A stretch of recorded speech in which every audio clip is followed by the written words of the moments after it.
Hola Iglesia, les habla el pastor Joel y les doy la bienvenida al tiempo de prédica. Para los que no me conocen, soy Joel Solomon, soy el pastor de la Iglesia Bíblica Bautista de El Camino en Santiago, Chile.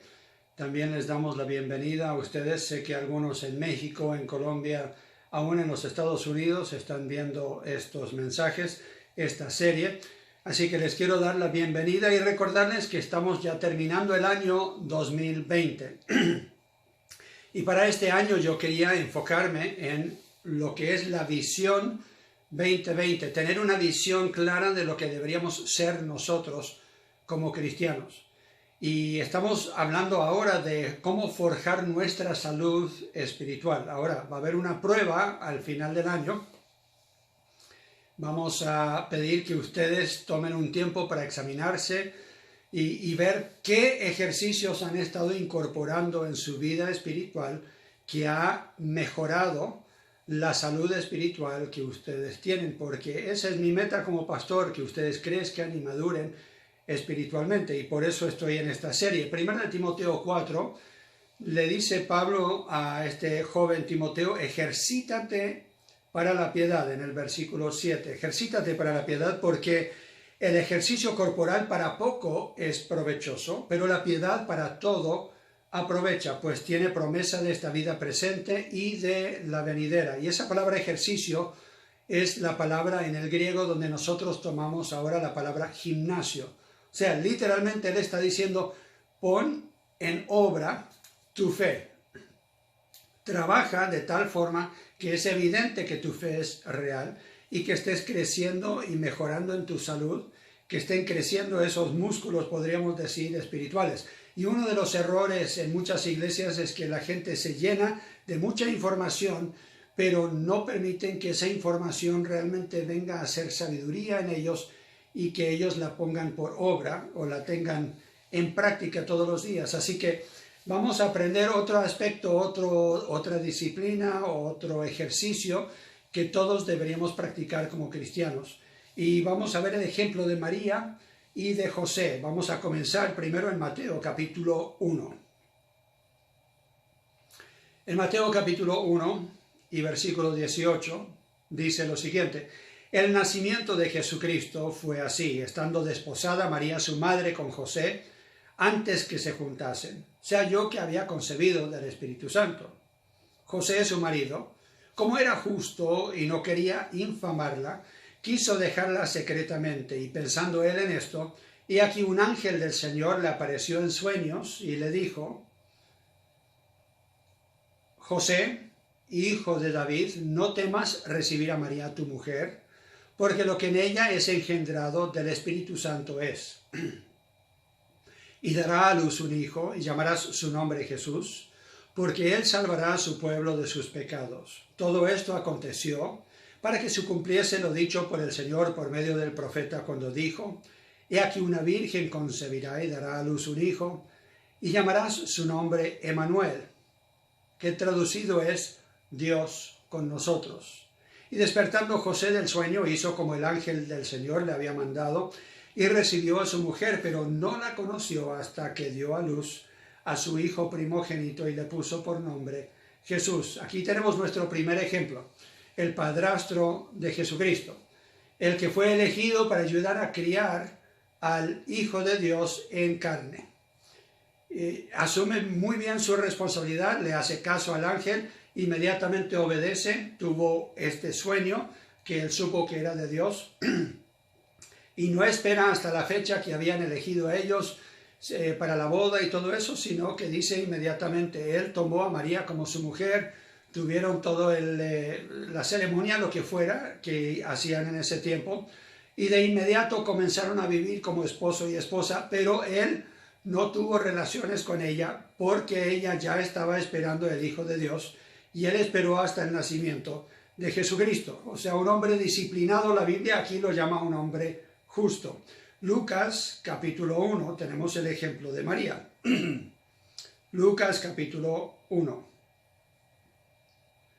Una historia que seguramente muchos de ustedes se saben de memoria, pero yo creo que vale la pena leerlo. Dice: al sexto mes, o sea, el sexto mes del tiempo en que estuvo embarazada su parienta Elizabeth, al 6º mes, el ángel Gabriel fue enviado por Dios a una ciudad de Galilea llamada Nazaret, a una virgen desposada con un varón que se llamaba José, de la casa de David, y el nombre de la virgen era María. Y entrando el ángel en donde ella estaba, dijo: «Salve, muy favorecida, el Señor es contigo, bendita tú entre las mujeres». Mas ella, cuando le vio, se turbó por sus palabras y pensaba: ¿qué salutación sería esta?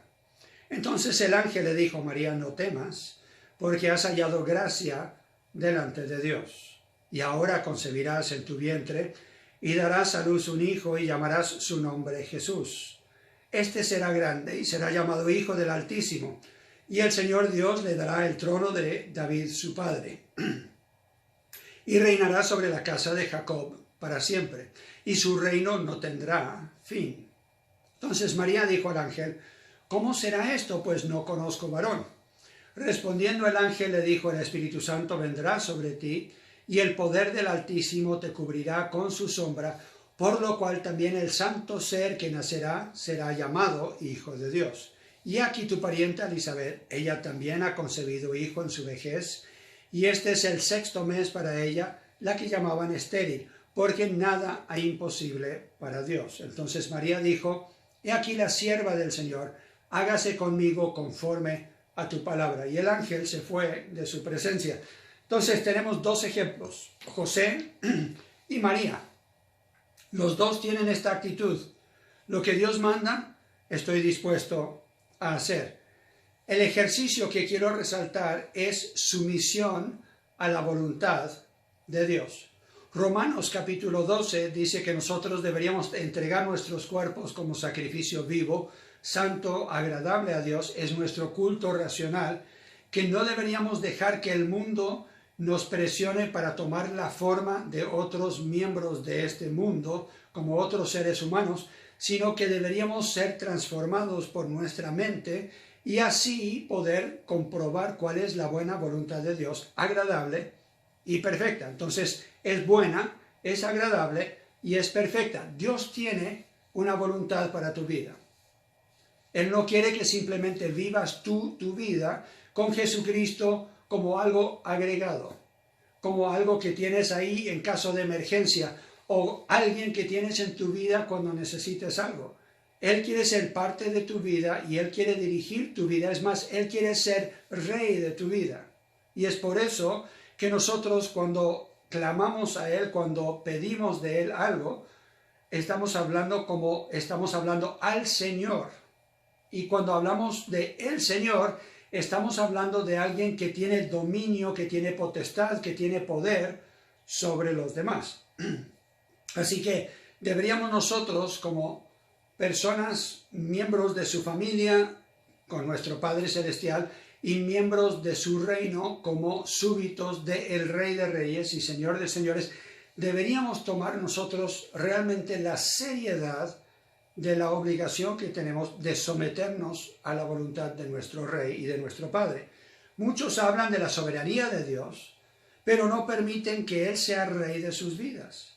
Hay una desconexión entre la teoría y la práctica, entre lo que ellos dicen creer y cómo viven su vida. Primero quiero que noten que si nosotros vamos a hacer esto, hay 3 requisitos. El primer requisito es fe. Si yo voy a someter mi vida a Dios, si yo le voy a decir sí a la voluntad de Dios, yo voy a presentarle a Él una hoja en blanco firmada. Y esa firma muestra que yo le he dicho a Dios: lo que tú quieras, yo estoy dispuesto a hacerlo. Yo ya firmé, te entrego mi vida, te entrego mi futuro, estoy dispuesto a hacer lo que tú me mandas. Y es exactamente la actitud que tenían José y María. Y yo creo que lo tenían porque creían en Dios, tenían una fe en Él que los llevaba a ese punto de poder decir sí, aunque no entendían todo lo que iba a suceder a futuro. Entonces, la persona que realmente le cree a Dios y tiene fe en Dios es capaz de decirle sí a Dios y dejar los resultados en sus manos. María pide más información, pero en ningún momento cuestiona. Y vemos que José simplemente obedece al tiro y le dice sí a lo que el ángel le muestra. En Mateo capítulo 7 y versículo 21 Jesús dice: no todo el que me dice Señor, Señor, entrará en el reino de los cielos, sino el que hace la voluntad de mi Padre. ¿Quién tendrá entonces acceso a la presencia del Padre? El que hace la voluntad del Padre. Y hay muchos creyentes hoy día que no toman muy en serio que ellos están viviendo en rebeldía contra la autoridad de Dios en sus vidas. Son los que dicen: sí, yo sé que la Biblia dice que la voluntad de Dios es tal cosa, pero pastor, estamos viviendo en otros tiempos, o mi vida es complicada, o mi situación es diferente, y ellos ofrecen excusas para no tener que obedecer a Dios. No se quieren someter a Dios. La parábola de dos hijos lo menciona Jesús en Mateo 21. Y ya hemos visto esto en otras prédicas, pero lo quiero resaltar de nuevo. Mateo, capítulo 21 y versículo 31.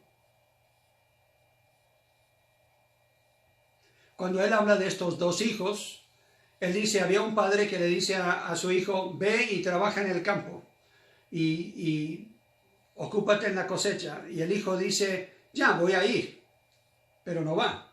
Y después le dice al otro hijo: ve y haz tú lo mismo, trabaja en el campo. Y el hijo dice: no iré, pero termina yendo y trabajando. Y Jesús pregunta aquí en el versículo 31, ¿cuál de los dos hizo la voluntad de su padre? Dijeron ellos: el primero. Jesús les dijo: de cierto os digo que los publicanos y las rameras van delante de vosotros al reino de Dios. O sea, el que no quiso ir fue el primero. El que no quiso ir, pero al fin fue, es el que realmente hizo la voluntad de Dios. Los religiosos y las personas que se creían bien cercanos a Dios eran los que hablaban mucho de su fe, pero no actuaban en obediencia a Dios, no escuchaban la voz de Dios para obedecerle. Y ese es el problema que tenemos entre muchos cristianos hoy día. Algunos dicen: pero yo siento a Dios un poco lejos. Tu relación con Él sufre cuando tú no haces su voluntad. En Mateo capítulo 12 y versículo 50, Jesús lo explica. Mateo capítulo 12 y versículo 50.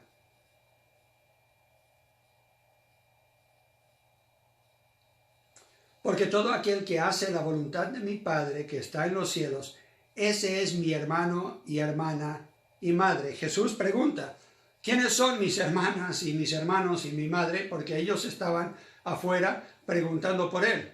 Y él dice: hay un grupo aún mayor que no es solamente ellos, sino para mí todos los que son como mi familia son los que hacen la voluntad de mi Padre. Si tú participas en la familia de Dios, deberías estar dispuesto a hacer la voluntad de tu Padre Celestial.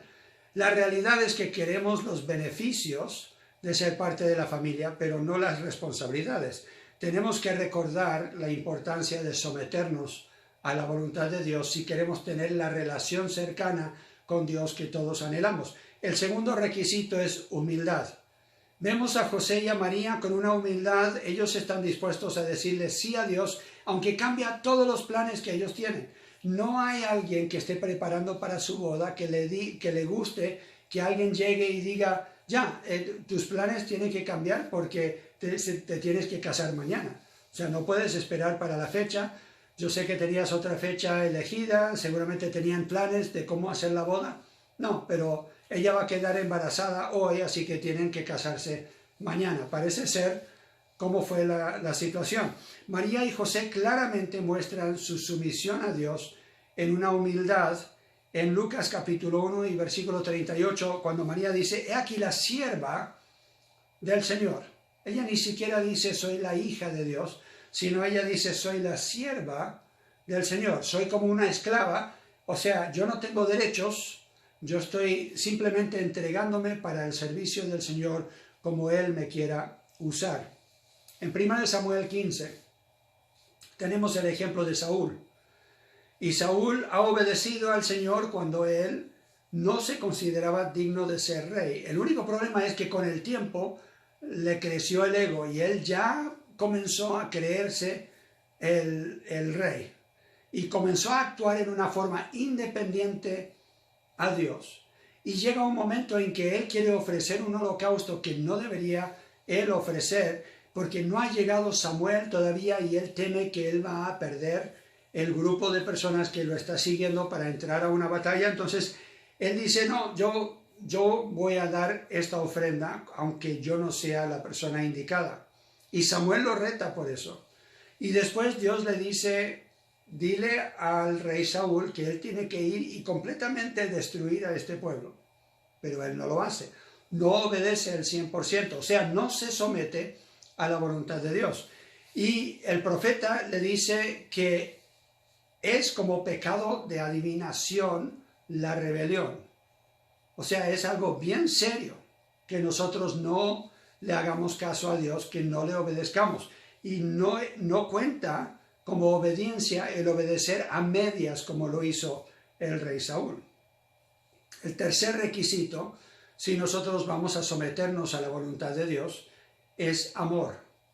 Si nosotros realmente amamos a Dios, lo que Él desea, lo que Él quiere, es lo que nosotros vamos a desear, lo que nosotros vamos a querer. El amor por Dios lo vemos en José en su rectitud. En Mateo 1 y versículo 19 dice que era un hombre justo, inocente quiere decir esa palabra, o un hombre recto en cuanto a su proceder. Él era una persona que pensaba antes de actuar cómo debería actuar una persona que tiene como meta ser una persona santa, recta, ante los ojos de Dios. Y eso muestra que él realmente ama a Dios, porque la persona que ama a Dios no va a querer ofender a Dios con una vida de pecado. Juan capítulo 14, Jesús claramente dice a sus discípulos, el que me ama va a guardar mis mandamientos. Juan capítulo 14, versículos 21 al 23.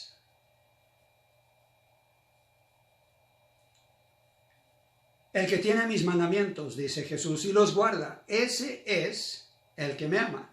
Y el que me ama será amado por mi Padre, y yo le amaré y me manifestaré a él. Le dijo Judas, no el Iscariote, el otro Judas, Señor, ¿cómo es que te manifestarás a nosotros y no al mundo? Respondiendo Jesús, le dijo, el que me ama, mi palabra guardará, y mi Padre le amará, y vendremos a él y haremos morada con él. O sea, ¿quieres una relación más cercana con Dios? Tienes que amar a Dios lo suficiente para hacerle caso, para obedecerle. 2 veces Jesús claramente señala que el que realmente ama es el que obedece. Y el que obedece será amado por él y por el Padre y tendrán una relación más cercana. Ellos se van a revelar aún más a esa persona. Entonces hay gente que dice, pastor, ¿cuánto me gustaría, yo anhelo tener la relación que usted tiene, que Wendy tiene, que otras personas tienen con Dios? Y yo le digo, es muy sencillo.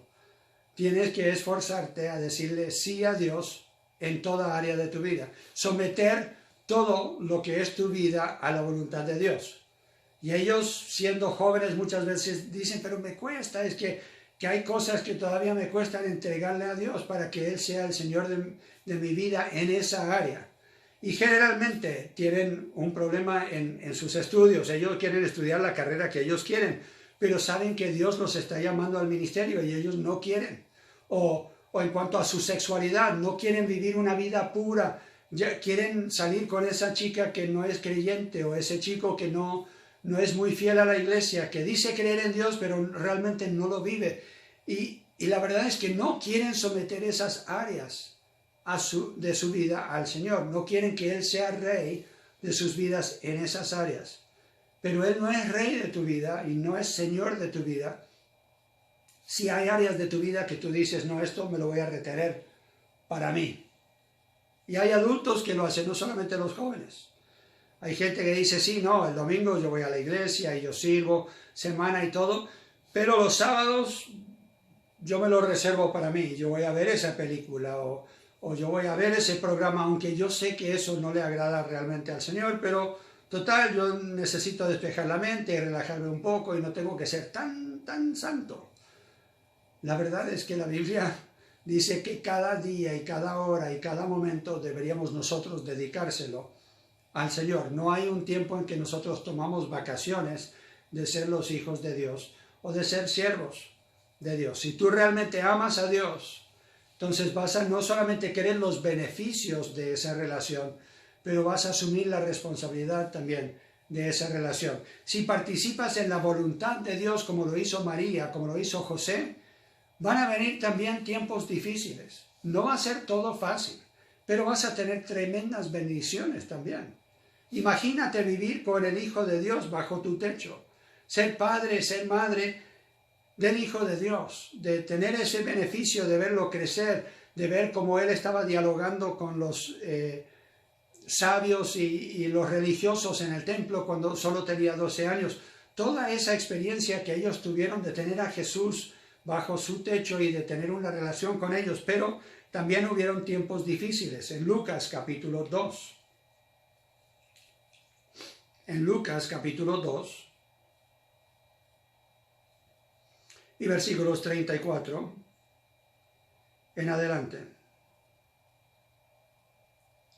Aquí Simeón está hablando con María y José en el templo cuando ellos lo están entregando al Señor, lo están presentando al Señor, y en el momento en que lo habían circuncidado, era la costumbre en ese tiempo de presentarlo al Señor, y está ahí Simeón, dice, y los bendijo Simeón, y dijo a su madre María, he aquí, este está puesto para caída y para levantamiento de muchos en Israel, y para señal que será contradicha, o sea, ya él va a ser un personaje controversial. Yo creo que es muy difícil para cualquier madre que su hijo sea un personaje controversial, que haya gente a favor y gente en contra, que él tenga algunas personas que o abusen de él o lo acusen o estén atacándolo, y eso le pasó a Jesús, y yo creo que María lo sintió en lo más profundo de su ser. Pero no solo eso, dice, y para señal que será contradicha, y una espada traspasará tu misma alma, para que sean revelados los pensamientos de muchos corazones. ¿Cuándo iba a ser traspasada su alma? Bueno, yo creo que cuando estuvo al pie de la cruz. Y María tuvo que presenciar la muerte de su propio hijo, su sufrimiento. Pero ese era el plan de Dios. Esa era la voluntad de Dios. Jesús nació en un pesebre, quizás de madera.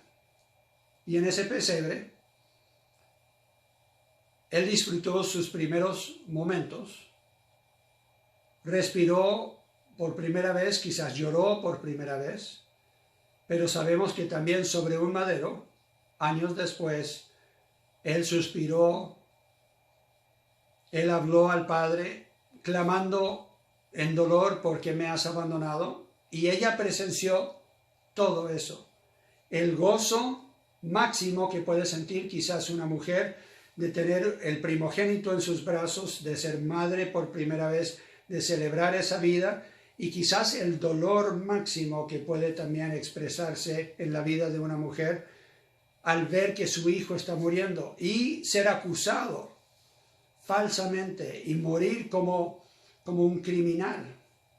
La gente escupiéndole, burlándose de él, y ella sabiendo que él era inocente. Eso le traspasó el alma como si fuera una espada.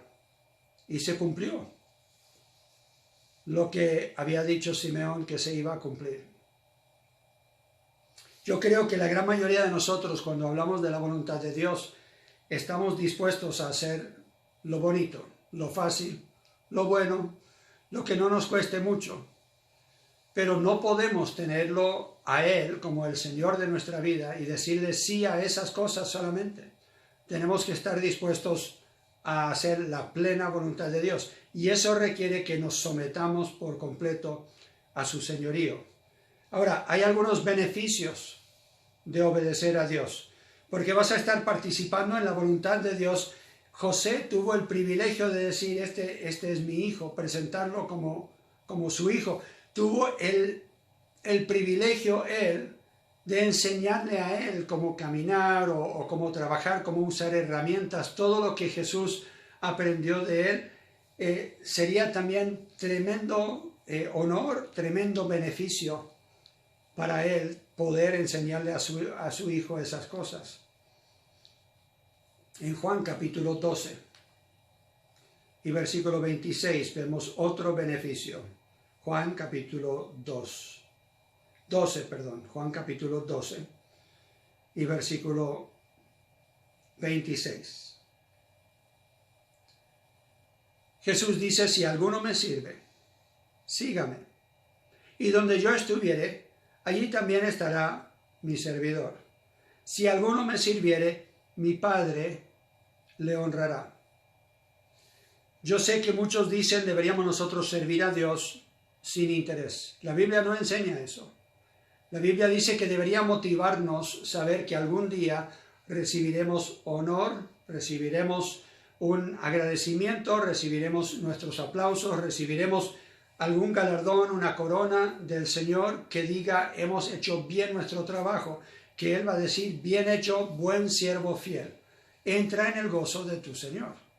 Pero si nosotros vamos a escuchar esas palabras del Señor, tenemos que estar dispuestos a decirle sí ahora, entregarle nuestra vida, aun esas áreas que nos gustaría reservarlas para nosotros y decir, Señor, yo quiero que tú seas Señor real, Señor que dirige toda mi vida, sea mis hábitos, sea mi trabajo, sea mi sexualidad, sea mi matrimonio, sea como crío los hijos, sea como trato a otros familiares, sea como trabajo en la iglesia, todas esas áreas que a mí me gustaría reinar y dirigir y decidir y presidir, te las voy a entregar a ti.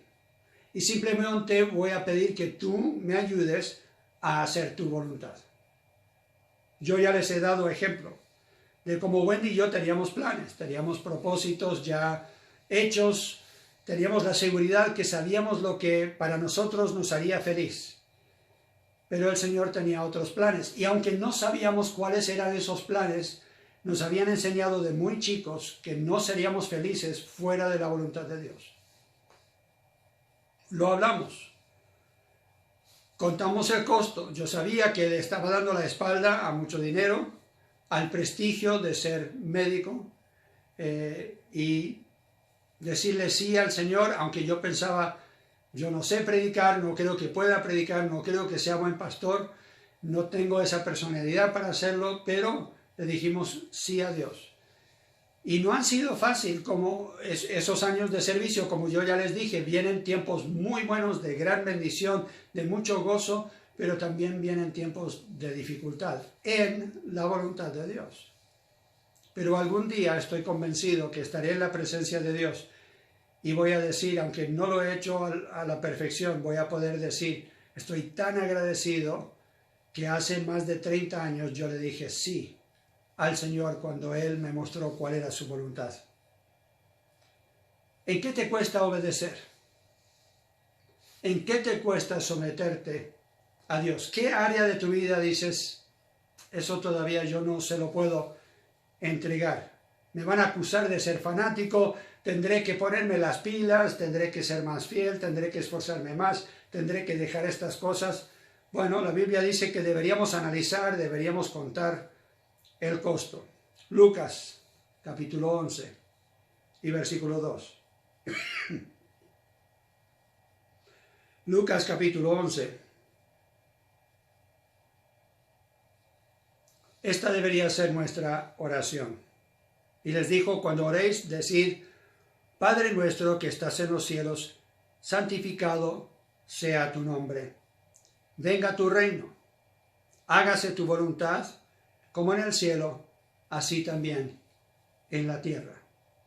Si tú no lo puedes decir de corazón, entonces te falta este paso que ya aprendieron José y María, que aprendieron muchos otros personajes en la Biblia y vieron el beneficio en su propia vida, aún en momentos de crisis, de sufrimiento, de dificultad, estuvieron agradecidos de que ellos le dijeron sí a Dios. Estuvieron contentos de poder dar ese testimonio, que amaron suficientemente a Dios, tuvieron la humildad suficiente para poder decirle sí a Dios, estuvieron dispuestos a confiar completamente en Dios para poder decirle sí a lo que Él quisiera para sus vidas. Yo te animo a que prepares tu corazón esta semana para analizar esas áreas de tu vida en que todavía no has permitido que el Señor sea realmente Señor de tu vida en esa área, y entrégaselas a Él. Dile: Señor, ahora esta parte de mi vida yo te la entrego y pido que tú me guíes para que esta forma de vivir yo la pueda cambiar para realmente honrarte a ti y decir que estoy plenamente en tu voluntad, sometido a lo que tú quieras para tu gloria. Oremos. Padre Celestial, yo quiero pedir por los que están al alcance de mi voz, que tú les ayudes a realmente de corazón someterse a ti, entregarte sus vidas, su futuro, todo su ser. Pido, Señor, que les des esa valentía, esa fe, esa seguridad, ese amor por ti para poder decir: sí, Señor, haré lo que tú me pides. Para que tú seas glorificado en sus vidas, lo pido en el nombre de Jesús. Amén. Dios les bendiga, les quiero dar muchas gracias por su atención y les quiero recordar que estamos en contacto. Seamos fieles al dar nuestras ofrendas al Señor y terminamos con esta bendición. El Señor te llene de conocimiento de su voluntad y te dé gracia para obedecerle en todo. Ese lo conocemos por Colosenses capítulo 1 y versículo 9. Dios les bendiga. Muchas gracias por su atención.